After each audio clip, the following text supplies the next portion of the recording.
Hello, everyone. This is Lady Treasure. Welcome to Penny Lane.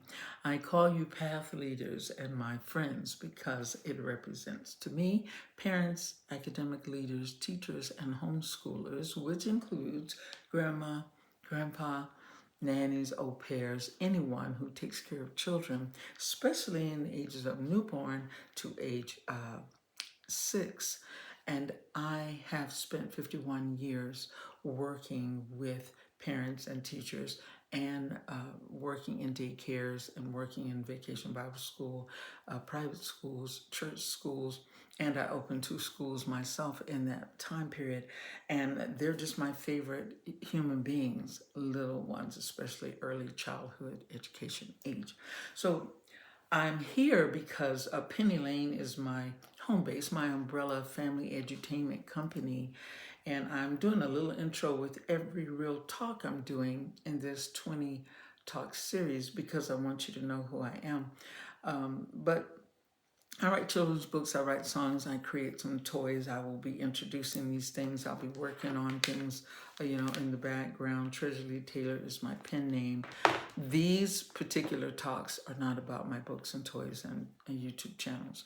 You want to check them out? The name is Lady Treasure. You'll find my music and all the stuff I do. This is about a legacy I want to leave. I want to do something evergreen that just stays available. Whether anyone ever knew I wrote a book or a song for children or created any toys or any YouTube channel experiences, I want the wisdom, the experience, and the heart that I have about children shared. And I've got the freedom to do that on my YouTube channel. So that's why I decided to do it. And I wanted to do it in a marathon form because I like a challenge. Also because I think it is fun. I like to binge on things that I love.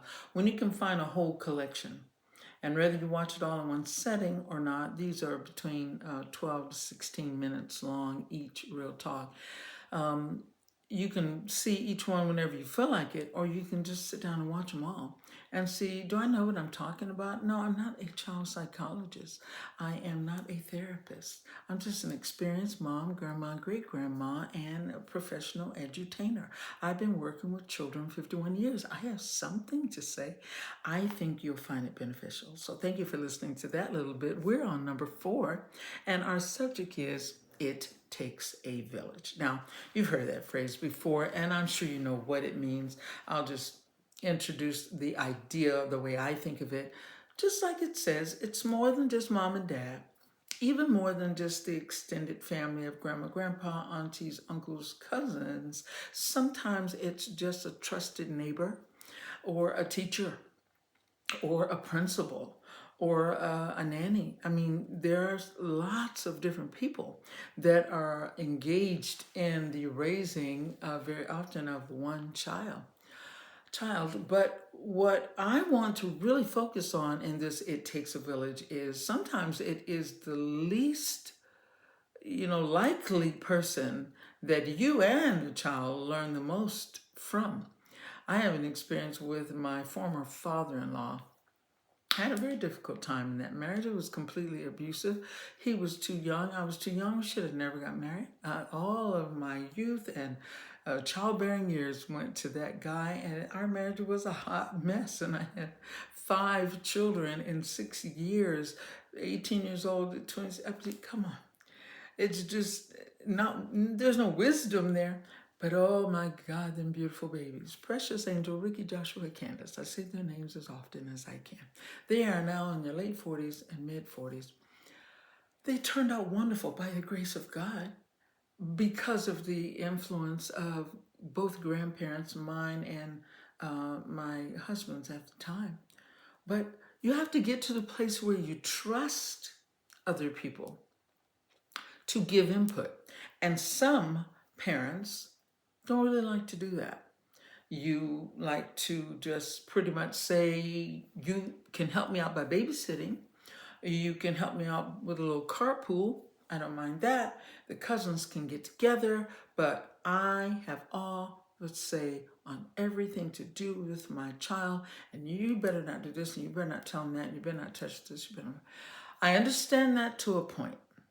But you're messing up a real good opportunity if they're trusted people. Now, do I really have to talk about the bad people they shouldn't be around? I have one of these talks that's going to be about stranger danger, and I'm going to get all into the real talk, and there won't be any joking about that, about abuse and how it happens, physical, emotional, sexual, and molestation. Have to talk about that for children to be safe and happy, but that's not tonight's subject.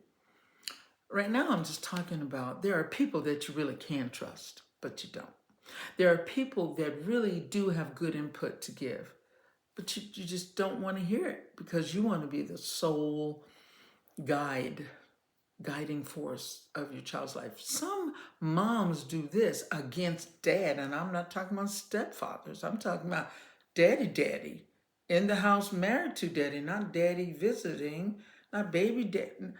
Sometimes you just don't want to hear anybody else say anything when it comes to should you or should you not give them fruit at 6 months and switch from cereal to fruit and to vegetables and then the chopped meat. And no, I've researched, I've decided, and I'm the mom, and that's just the way it's going to be. Well, I mean, of course, you have a right to that. I can't tell you not to do it. I would just like to make some suggestions. When we say it takes a village, there are things that other people bring into your child's life or would do if you allowed the space. For example, you may have a particular palate and feel completely justified in only allowing your child to follow suit, and that's all you serve them. And your husband, that child's father, maybe stepfather too, but says, I think they should try other things just because you don't like that. And you're like, I'm telling you, I know peas do this and carrots do that, and I've been sick my whole life after that, and I had an allergy when I was 5, and I still have it, and I'm telling you it's hereditary, and no. Well, if the doctor backs you up, then hey, you go for it. But I still think you need to let the village in. I really, really need you to pump your brakes for a second because another perspective is healthy for everybody, for you, and especially for your child. I'm not saying let go of your reins of mamaness. You're still mama, but let somebody else that loves the child love the child and express the way they feel they should be able to contribute. I have worked with a lot of moms, and I'm trying to tell you, they really are serious.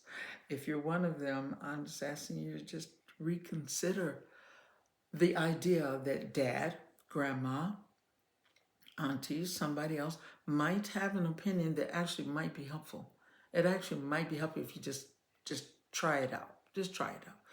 And food is one of those things. It's touchy. Children's stomachs can be super enduring or super sensitive. And yeah, I get it. I'll tell you, I always have stories, thousands upon thousands. I let my little one, my second oldest now, her name is Angel. I don't think she was quite 3, somewhere in the 2 to 3-year-old age, and she had a godmother at church. We do that at church.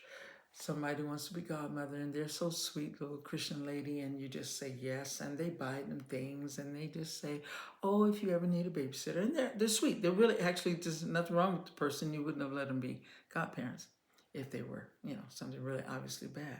Well, I let her go to visit, which I didn't do often. I did what my mother did. I kept my children close, and I was a stay-at-home mom, so I didn't need babysitters often. But she just didn't, I didn't need babysitting. I only had one other, but I think I probably was pregnant with number 3, my boy Rick, and she wanted a visiting time with her goddaughter. So I said, okay. Listen to me when I tell you she took my child to her house, disrobed her, and put her on the clothes she had gotten for her. What's wrong with that? Nothing. She gave her foods I had not yet introduced. I had a big problem with that. And she brought her back to me like that. Well, the food didn't make her sick. No need me overreacting to that. And so what, I didn't like the clothes, but she was just trying to provide something. They weren't, the end of the world. It's just not my preference. Well, I tried to give her the room as godmother to say things, but she took it too far. She took it too far. Saying to a godmother or a babysitter, this is what the child eats. And saying that to a husband or grandma who's actually saying, oh, why don't we let her try applesauce, and you don't like apples, so you don't want to eat that. That's a totally different thing. That's a totally different thing. This is not just village. This is immediate and extended family and regular care. And we're having a conversation even with them. But you didn't even have a conversation, and you took my under 3-year-old child home and gave her foods. And of course, the only reason I know that is because you told me. See, now I just want you to know she was ready for this, honey, because she ate it and she just ate it up, and you just need to give her more than that because she's just too skinny. And I was not happy. So go ahead and think. Ask yourself, how often did my child go to that house?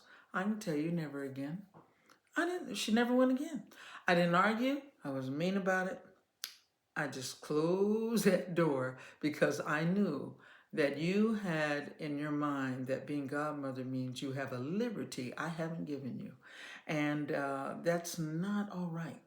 So we should have limits. I have another story, real quick.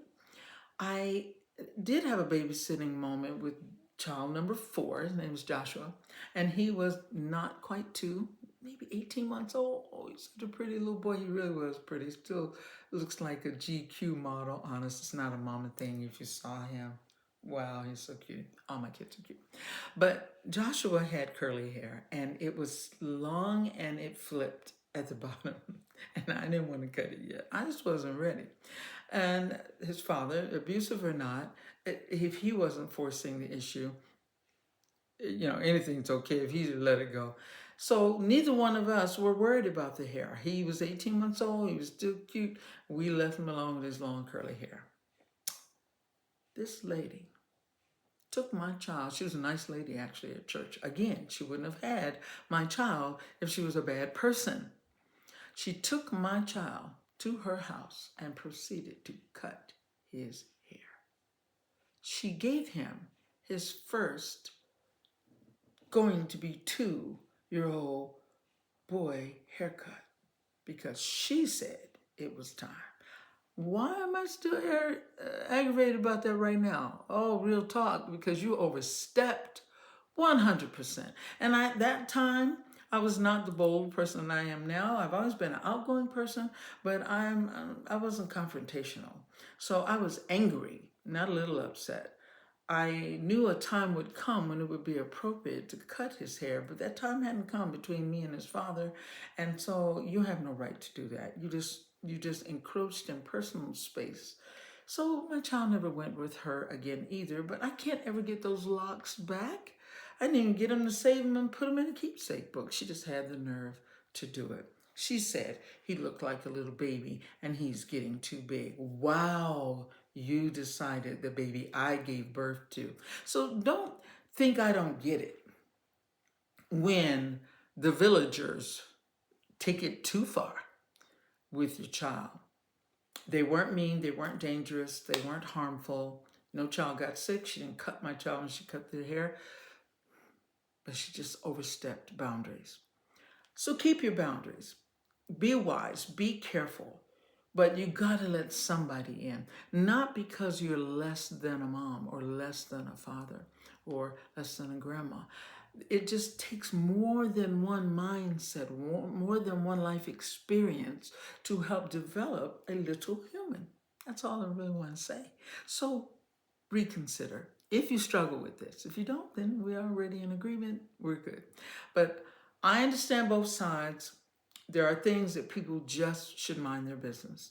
And then there are other things. My mother told me the story. I'll end with this. About my aunt. Her name was Aunt Aura. I loved Aunt Aura. I loved all my aunts. I had a great family. They're in Utah. Well, we called it good hair, bad hair. I don't know if you use that term, but in the Black community, if you have really tight hair that is now natural and beautiful and celebrated, I'm so glad. But if you had that real fine, thin stuff, I had that, and so did my sister. We weren't really excited about it because you couldn't style it. It was not so cute to us. But for mom, it was special. It was good hair. And to my aunt Ora, she was like, I don't know why you leaving those children's hair like that. You need to do something about that hair. And my mother ignored her, and she started doing chemicals. She started doing stuff when we were over her house. And she would, whoa, my mother had a fit. She never succeeded in changing the texture of our hair, but she really tried hard. Why? It was personal to her to nap it up when our hair was thin. We were all Indian, African American, some white mixed in that family. But Aunt Ora was very dark skinned with what we call nappy hair. It was important to her. She was encroaching on mom's territory by the way she felt about the light skinned, good hair of the little nieces, and she wasn't going to have it. So she interrupted. My mother had a fit, and she was never allowed to watch us again. You see these stories, I know. Be mom, be dad, but trust, at least try to invite others in, and really let me be an advocate for dad if mom isn't allowing, and dad, I'll be an advocate for mom if you're going too far, with the idea that you are the parent and things should only be your way. You are mom and dad, but you're part of a village. If you just open your heart and open your eyes, there are some people that really are going to do your child good. Nothing's going to go wrong. They're not going to go too far. Okay, so I hope you open your eyes and mind and heart to that. I'm going to end with that, and thank you for being with me for Real Talk number 4 on raising happy children. I'll see you next time right here on Penny Lane.